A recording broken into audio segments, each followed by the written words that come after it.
ಎಲ್ಲಾ ಹಾನಿಯಿಂದ ಕೂದಲನ್ನು ರಕ್ಷಿಸುತ್ತೆ. ಬರೀ Amrut noni reach root premium hair oil. ತಾವೇ ನೋಡಿ, ಇವಾಗ ಮಂಡ್ಯ ಲೋಕಸಭಾ ಕ್ಷೇತ್ರದ ಪ್ರಚಾರದಲ್ಲಿ ಇವತ್ತೇನು ರಾಹುಲ್ ಗಾಂಧಿ ಅವ್ರ ಬಾಯಲ್ಲಿ ಅವ್ರು ಹೇಳಿದ್ರು. ಅಂದ್ರೆ ಇವಾಗ ಬಾಯಿ ತಪ್ಪಿ ಹೇಳ್ತಾರೆ ಅನ್ನೋದಕ್ಕಿಂತ ಕೂಡ ಮನಸ್ಸಲ್ಲಿರುವಂತ ಮಾತು ಹೊರಗಡೆ ಬಂತು. ಅಂದ್ರೆ ಈ ರಾಜ್ಯದ ಮುಖ್ಯಮಂತ್ರಿ ಡಿ.ಕೆ. ಶಿವಕುಮಾರ್ ಅಂತೇಳಿ ಅವ್ರ ಬಾಯಲ್ಲೇ ಬಂತು. ಸಿದ್ದರಾಮಯ್ಯವ್ರನ್ನ ರಾಜ್ಯಾಧ್ಯಕ್ಷರನ್ನ ಮಾಡ್ಬಿಟ್ರು ಅವ್ರು.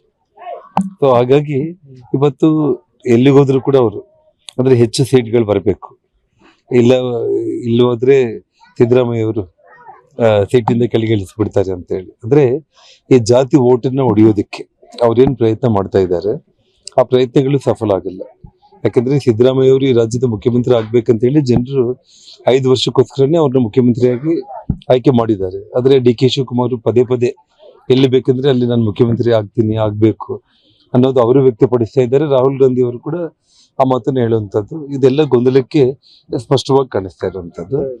ಮತ್ತು ಕಾಂಗ್ರೆಸ್ ಪಕ್ಷ ಜಾತಿಗಳ ನಡುವೆ ಓಟನ್ನ ಡಿವೈಡ್ ಮಾಡೋದಕ್ಕೆ ಈ ರೀತಿ ಆಯಾ ಜಾತಿಗಳ ವ್ಯಕ್ತಿಗಳ ಬಗ್ಗೆ ಆಯಾ ಭಾಗದಲ್ಲಿ ಮಾತಾಡುವಂಥದ್ದು ಆಗ್ತಾ ಇದೆ. ಇಲ್ಲಿ ಭಾರತೀಯ ಜನತಾ ಪಕ್ಷ ಒಂದೇ ಒಂದು ಮಾತು, ಸನ್ಮಾನ್ಯ ನರೇಂದ್ರ ಮೋದಿಜಿ ಅವರು ಈ ದೇಶಕ್ಕೆ 3ನೇ ಬಾರಿ ಪ್ರಧಾನಮಂತ್ರಿ ಆಗ್ಬೇಕು, ವಿಶ್ವಗುರು ಅನ್ನುವಂಥ ಖ್ಯಾತಿಗೆ ಈಗಾಗಲೇ ಅವ್ರೇನ್ ನಮಗೆ ಆ ಪಟ್ಟ ಇವತ್ತು ಇಡೀ ಪ್ರಪಂಚದಲ್ಲಿರೋ ಎಲ್ಲ ರಾಷ್ಟ್ರಗಳು ಕೂಡ ಒಂದೇ ಒಂದು ಧ್ವನಿಯಲ್ಲಿ ಭಾರತವನ್ನು ಹೊಗಳ್ತಾ ಇದ್ದಾರೆ. ಸೊ ಇನ್ನೂ ದೊಡ್ಡ ಪ್ರಮಾಣದಲ್ಲಿ ನಮ್ಮ ಭಾರತ ಅಭಿವೃದ್ಧಿ ಆಗ್ಬೇಕು. ಪ್ರಪಂಚದಲ್ಲಿ ಇವತ್ತೇನು 3-4 ಬಲಿಷ್ಠವಾದ ರಾಷ್ಟ್ರಗಳಲ್ಲಿ ಒಂದು ಅಂತೇನು ಇವತ್ತಿದ್ದೀವಿ, ಮೊದಲನೇ ಸ್ಥಾನ ಪಡಿಬೇಕು ಅಂತಂದ್ರೆ ಮೋದಿಜಿ ಅವರು ಪ್ರಧಾನಮಂತ್ರಿ ಆಗ್ಬೇಕು ಅನ್ನೋ ಒಂದು ವಿಚಾರದಲ್ಲೇ ನಾವು ಪ್ರಚಾರ ಮಾಡ್ತಾ ಇದ್ದೀವಿ. ಅಷ್ಟೇ ಆಗ್ಲಿ ಎಲ್ಲಿ ಕೂಡ ಜಾತಿಗಳನ್ನ ತಗೊಂಡು ಬಂದು ಇವತ್ತು ಭಾರತೀಯ ಜನತಾ ಪಕ್ಷ ರಾಜಕೀಯ ಮಾಡ್ತಾ ಇಲ್ಲ. ಅಂದ್ರೆ ಅದು ನಾನು ಹೇಳ್ತಾ ಇರೋದು, ಅವರು ಕಾಂಗ್ರೆಸ್ ಅವರೇ ಹೇಳ್ತಾ ಇರೋ ಮಾತಲ್ಲ. ಇವಾಗ ಸನ್ಮಾನ್ಯ ಮುಖ್ಯಮಂತ್ರಿಗಳೇ ಅವರು ಮೈಸೂರಲ್ಲಿ 60,000ಕ್ಕೂ ಹೆಚ್ಚು ಲೀಡ್ ನೀವು ತಗೊಂಡು ಬಂದಿಲ್ಲ ಅಂತಂದ್ರೆ ನನ್ನ ಸ್ಥಾನಕ್ಕೆ ಕುತ್ತು ಬರುತ್ತೆ ಅಂತ ಹೇಳಿ ಮೈಸೂರಲ್ಲಿ ಅವರೇ ತಮ್ಮ ಮುಂದೆನೆ ಸಾರ್ವಜನಿಕವಾಗಿ ಹೇಳಿರುವಂಥದ್ದು.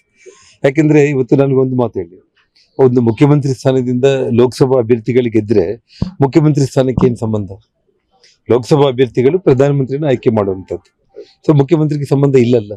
ಹಾಗಾಗಿ ಆ ಮಾತುಗಳನ್ನ ಅವರೇ ಹೇಳ್ತಾ ಇರುವಂಥದ್ದು. ಬಿಜೆಪಿ ನಾಯಕರು ಕೆಲವು ನಾಯಕರು ಜೂನ್ ನಂತರ ರಿಸಲ್ಟ್ ಬಂದ ನಂತರ ಸರ್ಕಾರ ಬಿಟ್ಟು ನೋಡಿ, ಅದನ್ನ ನಾನು ಹೇಳ್ತಾ ಇರೋದು, ಇದು ಭಾರತೀಯ ಜನತಾ ಪಕ್ಷದ ನಾಯಕರು ಯಾರು ಹೇಳ್ತಾ ಇಲ್ಲ, ಇದನ್ನ ಕಾಂಗ್ರೆಸ್ ಪಕ್ಷದ ನಾಯಕರುಗಳೇ ಸ್ವತಃ ಅವ್ರ ಬಾಯಲ್ಲೇ ಕೇಳ್ಬರ್ತಾ ಇರುವಂತ ಮಾತುಗಳಿವೆ. ನೋಡಿ, ಅದು ನಮ್ಮ ಮುಂದೆ ಇರೋದು ಲೋಕಸಭಾ ಚುನಾವಣೆ. ಸನ್ಮಾನ್ಯ ನರೇಂದ್ರ ಮೋದಿಜಿಯವರು ಈ ದೇಶದ ಪ್ರಧಾನಮಂತ್ರಿಗಳಾಗಬೇಕು. ಸಿದ್ದರಾಮಯ್ಯ ಅವ್ರನ್ನ 5 ವರ್ಷ ಮುಖ್ಯಮಂತ್ರಿ ಸ್ಥಾನಕ್ಕೆ ಜನರು ಆಯ್ಕೆ ಮಾಡಿದ್ದಾರೆ. ಅವರು ಒಳ್ಳೆ ಆಡಳಿತ ಕೊಡ್ಲೆ. ದೇಶಕ್ಕೆ ಬೇಕಾಗಿರೋದು ಮೋದಿಜಿ ಅವರು. ಈ ಚುನಾವಣೆ ದೇಶದ ಚುನಾವಣೆ, ಮೋದಿ ಅವರ ಪರವಾಗಿರುವಂತ ಚುನಾವಣೆ ಇದೆ. ಡಿ.ಕೆ. ಪ್ರಸಾದ್ ಅವರು ಗಂಗಾವತಿಯಲ್ಲಿ ಹೇಳಿದ್ದಾರೆ ಸರ್, ಏನಂತ ಅಂದ್ರೆ ಮೋದಿ ಅವರು ಮಟನ್, ಮಚ್ಚಲಿ ಮತ್ತೆ ಮಂಗಳಸೂತ್ರದ ಮೇಲೆ ಜಾಸ್ತಿ ಪ್ರಚಾರ ಮಾಡ್ತಾರೆ. ದಾಳಿಯಲ್ಲಿ ಸೈನಿಕರ ಹೆಂಡತಿಯರನ್ನ ತಾಳಿ ಕಿತ್ಕೊಂಡವ್ರು ಯಾರು, 40 ಮಂದಿ ಮೋದಿ ಅವರ ಹೆಂಡತಿ ತಾಳಿ ಕಿತ್ಕೊಂಡವ್ರು ಯಾರು ಅಂತ ಏಕವಚನದಲ್ಲಿ ಮಾತಾಡಿದ್ದಾರೆ ಸರ್ ಮೋದಿ ಅವರು. ನೋಡಿ, ಒಂದೇ ಒಂದು ಮಾತು ಹೇಳ್ತೇನೆ, ಕಾಂಗ್ರೆಸ್ ಪಕ್ಷ ಅಂತಂದ್ರೇನೆ ಸಂಸ್ಕಾರ ಸಂಸ್ಕೃತಿ ಇಲ್ದಿರುವಂತ ಪಕ್ಷ. ಶಿವರಾಜ್ ತಂಗಡಿ ಅವ್ರ ಬಾಯಲ್ಲಿ ಸಾಕ್ಷಾತ್ ಪ್ರಧಾನಮಂತ್ರಿಗಳನ್ನ ಹೃದಯದಿಂದ ಮೋದಿ ಅಂತ ಕೂಗಾಡಿದ್ರೆ ಕಪಾಳಿ ಕೊಡಿರಿ ಅಂತ ಅನ್ನೋ ಮಾತು. ಡಿ.ಕೆ. ಶಿವಕುಮಾರ್ ಅವರು ದೇವೇಗೌಡರನ್ನ ಚಿಲ್ಲರೆ ಅನ್ನುವಂಥ ಪದಗಳನ್ನು ಯೂಸ್ ಮಾಡುವಂತ ಮಾತು. ಸೊ ಇನ್ನು ಬಿ.ಕೆ. ಹರಿಪ್ರಸಾದ್ ಒಂದು ಏನು ಚಲಾವಣೆಯಲ್ಲಿ ಇಲ್ದಿರುವಂತ ನಾಣ್ಯ ಅದು. ನನ್ನ ಜೀವನದಲ್ಲಿ ನಾನು ಮಾತ್ರವಲ್ಲ, ನನ್ನ ಕೂದಲು ಕೂಡ ಆಗಿರ್ಬೇಕು ಸ್ಟ್ರಾಂಗ್ ಅಂಡ್ ಸ್ಟೈಲಿಶ್. ಬರೀ Amrut noni reach root premium hair oil ನೊಂದಿಗೆ.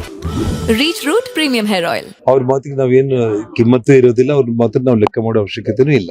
ಪ್ರಧಾನಮಂತ್ರಿ ಬಗ್ಗೆ ಈ ರೀತಿ ಮಾತಾಡೋದು, ಅದೇ ನಾನು ಒಬ್ಬರ ಕಂಪ್ಲೀಟ್ ಶಿವರಾಜ್ ತಂಗಡಿಗೆಯಿಂದ ಹಿಡಿದು ಇವತ್ತು ಹರಿಪ್ರಸಾದ್ ವರೆಗೆ ಎಲ್ಲರೂ ಈ ಒಂದು ಕಾಂಗ್ರೆಸ್ ಸಂಸ್ಕೃತಿಯನ್ನೇ ಎತ್ತಿ ತೋರಿಸ್ತಾ ಇದೆ. ಸೊ ಅದು ಭಾರತೀಯ ಜನತಾ ಪಕ್ಷ ಮತ್ತು ಭಾರತೀಯ ಸಂಸ್ಕೃತಿ ಅಲ್ಲ ಆ ಭಾಷೆ ಉಪಯೋಗಿಸೋದು. ಚುನಾವಣೆಯಲ್ಲಿ ಅಂಜನಾದ್ರಿ ವಿಷಯ ಏನಾದ್ರು ಪ್ರಮುಖವಾಗಿ ನೀವು ಪ್ರಸ್ತಾಪ ಮಾಡ್ತಾರಂತಲ್ಲ, ಯಾಕಂದ್ರೆ ಈ ಭಾಗದ ಅಭಿವೃದ್ಧಿಗೆ ಪ್ರಮುಖವಾಗಿ. ಖಂಡಿತವಾಗ್ಲೂ ಕೂಡ ಇವತ್ತು ಏನು ಇಡೀ ನಮ್ಮ ದೇಶ ನೋಡ್ತಾ ಇರುವಂತದ್ದು, ಇವಾಗ ಏನ್ ನಮ್ಮ ಬ್ರಹ್ಮ ಸಾಕ್ಷಾತ್ ಅವರ ಲಿಖಿತದಲ್ಲೇ ಕಲಿಯುಗದ ಪ್ರತ್ಯಕ್ಷ ದೈವ ಮತ್ತು ಕಲಿಯುಗದಲ್ಲಿ ಕಣ್ಣಿಗೆ ಕಾಣಿಸೋ ದೇವರು ಅಂದ್ರೆ ಹನುಮತ್ ದೇವರು, ಪ್ರಾಣ ದೇವರು ಅಂತ ಹೇಳಿ ಏನು ನಾವು ನಂಬ್ತೀವೋ ನಮ್ಮ ಪುರಾಣಗಳನ್ನ, ಆ ಒಂದು ರೀತಿಯಲ್ಲಿ ಇವತ್ತು ಅಂಜನಾದ್ರಿಯ ಪ್ರಭಾವ ದೊಡ್ಡದಾಗಿದೆ. ತಾವೇ ನೋಡ್ತಾ ಇದ್ದೀರಿ. ಹಿಂದೆ ನಾನೇ 8 ವರ್ಷಗಳ ಹಿಂದೆ ಇಲ್ಲಿ ಬಂದು ಹನುಮಾಲೆ ಧರಿಸಿ ಗುಡ್ಡದ ಮೇಲೆ ಮಲಗಿದಾಗ ಒಂದು 10-20 ಜನ ಬಂದು ಹೋಗ್ತಾ ಇದ್ರು. ನಮ್ಮ ಮುಖಂಡವ್ರು ಎಲ್ಲರೂ ಕೂಡ ಇವೆಲ್ಲೇ ಹುಟ್ಟಿ ಬೆಳೆದಿರೋಂಥವ್ರು, ಇವ್ರಿಗೆಲ್ಲ ಗೊತ್ತಿದೆ. ಇವತ್ತು ನಾನು ಬರ್ತಾ ಇದ್ದೀನಿ ದಾರಿಯಲ್ಲಿ, ಕಂಪ್ಲೀಟ್ ಟ್ರಾಫಿಕ್. ಪ್ರತಿ ಮಂಗಳವಾರ ಶನಿವಾರ ಇಡೀ ದೇಶದಲ್ಲಿ ಅಯೋಧ್ಯೆ ರಾಮನ ದರ್ಶನ ಪಡೆದ ನಂತರ ಹನುಮಂತನ ದರ್ಶನ ಪಡಿಬೇಕನ್ನೋದು ಜನರು ಸಂಕಲ್ಪ ತಗೊಂಡು ಬರ್ತಾ ಇದ್ದಾರೆ.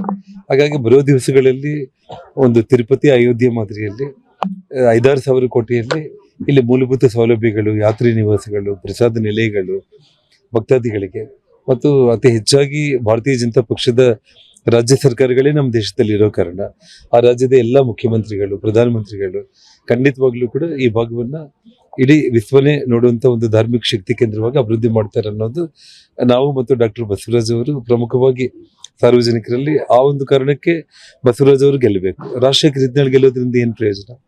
ಇಡೀ ದೇಶನೇ ಬಿಜೆಪಿ ಗೆಲ್ಲುತ್ತೆ ಅಂತ ಹೇಳಿ ಎಲ್ಲ ಮಾಧ್ಯಮದವರು, ಒಂದು ಮಾಧ್ಯಮ ಅಟ್ಲೀಸ್ಟ್ ನನಗೆ ಹೇಳಿ, ಇಡೀ ದೇಶದಲ್ಲಿರುವಂತ ಎಲ್ಲ ಮಾಧ್ಯಮಗಳು ಕೂಡ 400ಕ್ಕೂ ಹೆಚ್ಚು ಸೀಟ್ಗಳಲ್ಲಿ ಮೋದಿಜಿಯವರು ಗೆಲ್ತಾರೆ ಅನ್ನುವಂಥ ಸಂದರ್ಭದಲ್ಲಿ ಡಾಕ್ಟರ್ ಬಸವರಾಜ್ ಅವ್ರನ್ನ ಗೆಲ್ಸ್ಕೊಳ್ಳೋದ್ರ ಮೂಲಕ ನಾನು ಈ ಭಾಗದ ಭಾರತೀಯ ಜನತಾ ಪಕ್ಷದ ಶಾಸಕನಾಗಿ ಅಂಜನಾದ್ರಿ ಭಾಗದಲ್ಲಿ ಮತ್ತು ನಮ್ಮ ಬಸವರಾಜ್ ನಾವೆಲ್ಲರೂ ಕೂಡ ಹೋಗಿ ಪ್ರಧಾನಮಂತ್ರಿಗಳು, ಇಡೀ ದೇಶದಲ್ಲಿರುವಂತ ಎಲ್ಲ ಭಾರತೀಯ ಜನತಾ ಪಕ್ಷ ರಾಜ್ಯದ ಮುಖ್ಯಮಂತ್ರಿಗಳ ಹತ್ರ ನಾವು ಹೋಗಿ ಈ ಭಾಗವನ್ನು ಅಭಿವೃದ್ಧಿ ಮಾಡ್ತೀವಿ ಅನ್ನೋದು ಸತ್ಯ. ಅದು ಮುಂದೆ ಇವಾಗ ನಾವೇನು ಹೇಳ್ತಾ ಇದ್ದೀವಿ ಅದು ಕಾರ್ಯರೂಪಕ್ಕೆ ಬರೋದನ್ನು ಕೂಡ ತಾವೆಲ್ಲರೂ ಕೂಡ ಕಣ್ಣಾರ ನೋಡ್ತೀರಿ. ಅನುಕ್ಷಣದ ಸುದ್ದಿಗಳಿಗಾಗಿ ವಿಸ್ತಾರ ನ್ಯೂಸ್ ಯೂಟ್ಯೂಬ್ ಚಾನೆಲ್ ಸಬ್ಸ್ಕ್ರೈಬ್ ಮಾಡಿ. ಹೊಸ ಸುದ್ದಿಗಳ ನೋಟಿಫಿಕೇಶನ್ಗಾಗಿ ಬೆಲ್ ಐಕಾನ್ ಕ್ಲಿಕ್ ಮಾಡಿ. ಲೇಟೆಸ್ಟ್ ಅಪ್ಡೇಟ್ಸ್ಗಾಗಿ www.vistaranews.com ವೆಬ್ಸೈಟ್ಗೆ ವಿಸಿಟ್ ಮಾಡಿ. ಅಂಗೈಯಲ್ಲೇ ಜಗತ್ತಿನ ಸುದ್ದಿ ತಿಳಿಯಲು ವಿಸ್ತಾರ ನ್ಯೂಸ್ ಕನ್ನಡ ಆಪ್ ಡೌನ್ಲೋಡ್ ಮಾಡಿ.